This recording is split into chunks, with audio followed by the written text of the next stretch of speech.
போற்றும் பூண்டி மாதா பேராலய ஆண்டு பெருவிழா தேர்பவனி மே 14ஆம் தேதி இரவு நடைபெறுகிறது. அனைவரும் வருக, மாதாவின் அருளாசி பெறுக.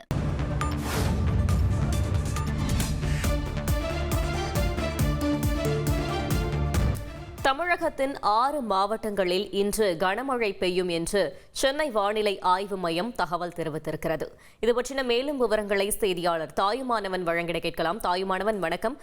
எந்தெந்த மாவட்டங்களில் கனமழை பெய்ய வாய்ப்பு இருக்கிறது? எந்த மாவட்டத்தில் அதிக மழை பதிவாக வாய்ப்பு இருக்கிறது? சென்னையை பொறுத்தவரை வானிலை எப்படி இருக்கும்? தென்னிந்திய பகுதியில் மேல் வளிமண்டல கீழடுக்கு பகுதிகளில் கிழக்கு மற்றும் மேற்கு திசை காற்று சந்திக்கும் பகுதி நிலவுகிறது. தென்கிழக்கு வங்கடல் மற்றும் அதனை ஒட்டிய தெற்கு அந்தமான் கடல் பகுதியில் ஒரு வளிமண்டல கீழடுக்கு சுழற்சி என்பது நிலை வருகிறது.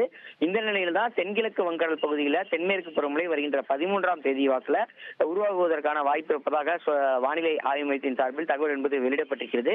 எனவே இன்றைய தினம் தமிழகத்தில் ஓரிரு இடங்களில் புதுவை மற்றும் காரைக்கால் பகுதிகளில் இடி மின்னலுடன் கூடிய பலத்த காற்றுடன் கூடிய, அதாவது மணிக்கு 30 முதல் 40 கிலோமீட்டர் வேகத்தில் லேசானது முதல் மிதமான மழை பெய்யக்கூடும் என்றும், வேலூர், ராணிப்பேட்டை, திருவண்ணாமலை, கள்ளக்குறிச்சி, அரியலூர் மற்றும் பெரம்பலூர் ஆகிய மாவட்டங்களில் கனமழை பெய்ய வாய்ப்பு இருப்பதாக வானிலை ஆய்வு மையம் தகவலை வெளியிட்டிருக்கிறது.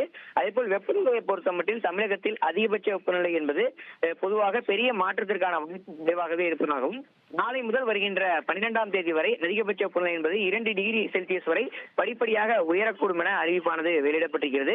சென்னையை பொறுத்தமட்டில் வானம் மேகமூட்டத்தோடு காணப்படும் என்றும், நகரில் ஒரு சில பகுதிகளில் இன்னும் மின்னலுடன் கூடிய லேசான முதல் மிதமான மழை பெய்ய வாய்ப்பு இருப்பதாகவும், அதிகபட்ச வெப்பநிலை என்பது 37 டிகிரி செல்சியஸை ஒட்டியும் குறைந்தபட்ச வெப்பநிலை என்பது 27 அல்லது 28 டிகிரி செல்சியஸை ஒட்டி இருக்கும் என தகவல் என்பது வெளியிடப்பட்டிருக்கிறது. தகவல்களுக்கு நன்றி தாயுமானவன். பூலோகம் போற்றும் பூண்டி மாதா பேராலய ஆண்டு பெருவிழா தேர்பவனி மே 14ஆம் தேதி இரவு நடைபெறுகிறது. அனைவரும் வருக, மாதாவின் அருளாசி பெறுக.